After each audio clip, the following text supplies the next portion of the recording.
Hello friends, welcome back to Vedic Stories. आज हम बात करने वाले हैं 7 चिरंजीवी में से एक महाबली बाली की। महाबली बाली अपने पराक्रम और दानशीलता के लिए बहुत प्रसिद्ध थे। राजा बाली की महानता इतनी बड़ी थी कि उन्हें असुर होते हुए भी अमरता का वरदान प्राप्त था। बहुत समय पहले की बात है।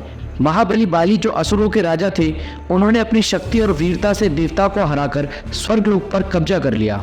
उनकी इस जीत ने उन्हें त्रिलोक, पृथ्वी, स्वर्ग और पाताल का स्वामी बना दिया। राजा बाली की इस विजय से देवताओं के बीच भारी चिंता और भय फैल गया था।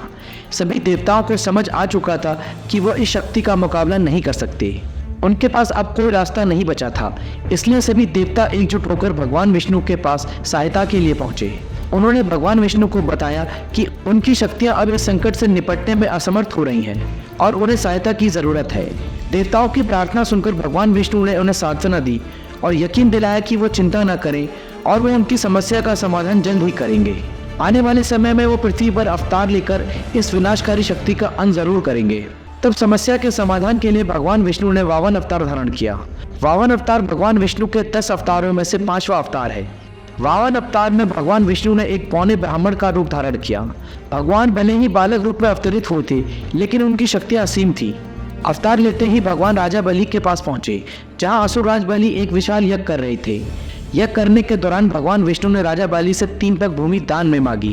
राजा बाली अपनी दानशीलता के लिए बहुत मशहूर थे, इसलिए उन्होंने बिना कोई सवाल किए भगवान विष्णु को 3 पग भूमि दान में दे दी। तब वहाँ मौजूद उनके और असुरों के गुरु शुक्राचार्य ने उन्हें चेतावनी दी कि यह बालक साधारण नहीं है और इसकी चाल में मत फंसना। लेकिन बाली तब तक वचन दे चुके थे और अपने वचन के पक्के राजा बाली ने भगवान को 3 पग भूमि दान में देने का आदेश दिया।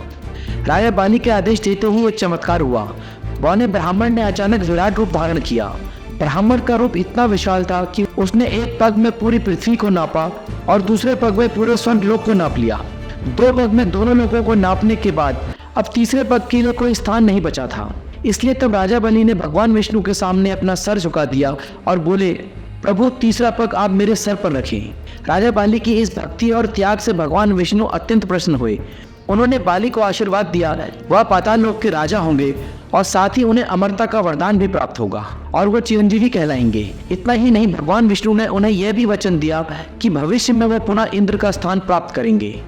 महाबली बाली का जीवन हमें यह प्रेरणा देता है कि हमें सदा धर्म और सत्य के मार्ग पर चलना चाहिए। बाली ने अपने जीवन में जो महान कार्य किए, उनके कारण ही असुर होते हुए भी उनका नाम हमेशा आदर और सम्मान के साथ लिया जाता है।